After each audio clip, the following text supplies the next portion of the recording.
We offer our condolences to the people of Oslo and Norway as they begin to deal and cope with this horrific loss and this unbelievable act of domestic terrorism. We wanted to share with you voices of hope, people that have walked in your shoes, family members, survivors, rescue workers, community leaders, people who have felt the same feelings you are feeling. I want you to know that I know what you're going through. I know how difficult this is. I know the pain, I know the fear, I know the grief.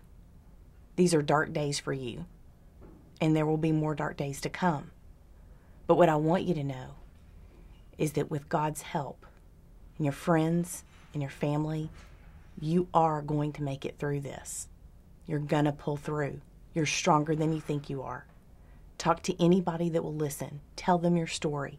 Tell them what's going on. Don't be afraid to seek out counseling. Rely on your faith in God, your friends, your family. You're gonna make it through. I know what you all and all of your parents are going through. I have walked your walk. I also went to New York, took 19 trips with families down to Ground Zero.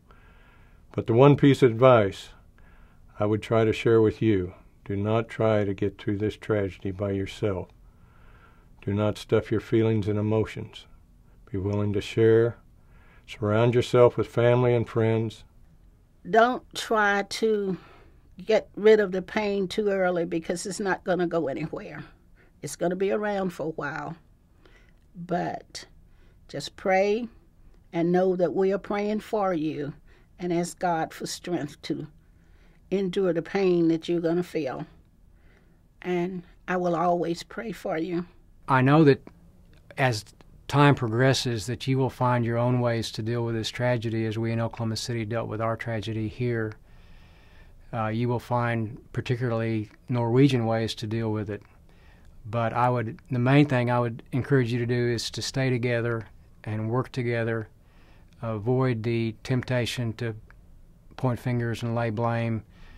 You'll have plenty of time to decide what the lessons are that need to be learned from this. And Psalms 34:18 says, God is near the brokenhearted and saves those who are crushed in spirit.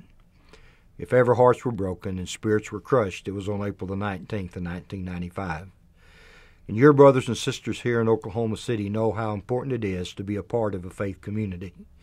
And so I encourage you to look inward and upward and let your faith be your guide in these days which are ahead.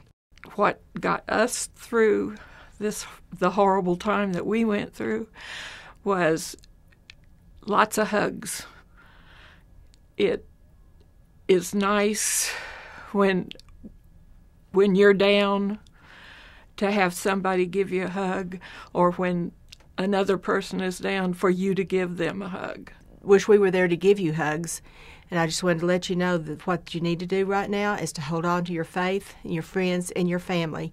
And that'll get you through now, and then you can look for the future later.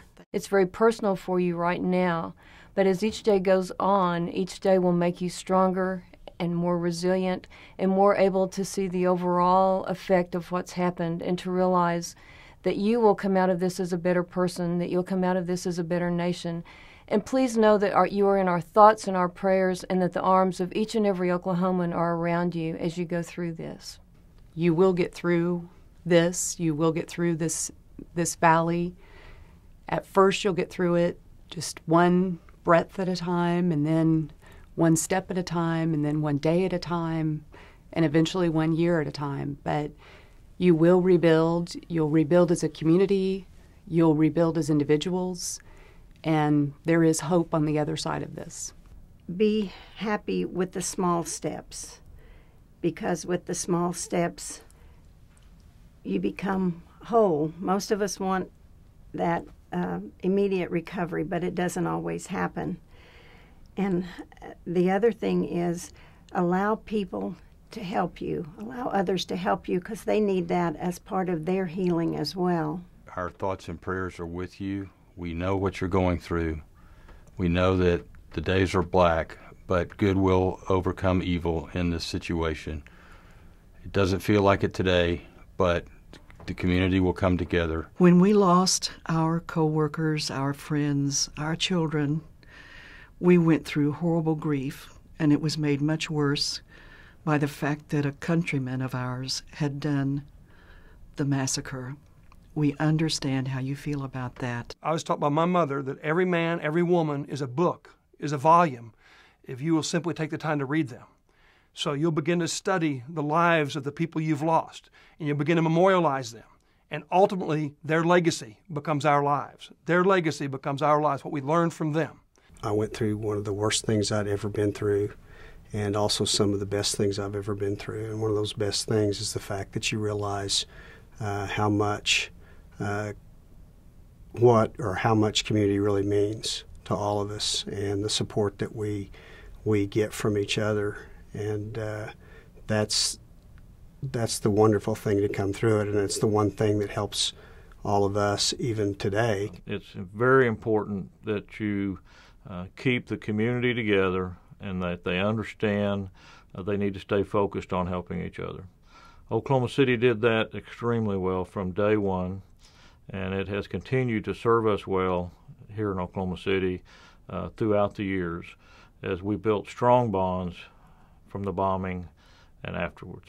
It is so hard to define the collective grief of a community because it is so individual. Certainly there are those in our community who live with it still.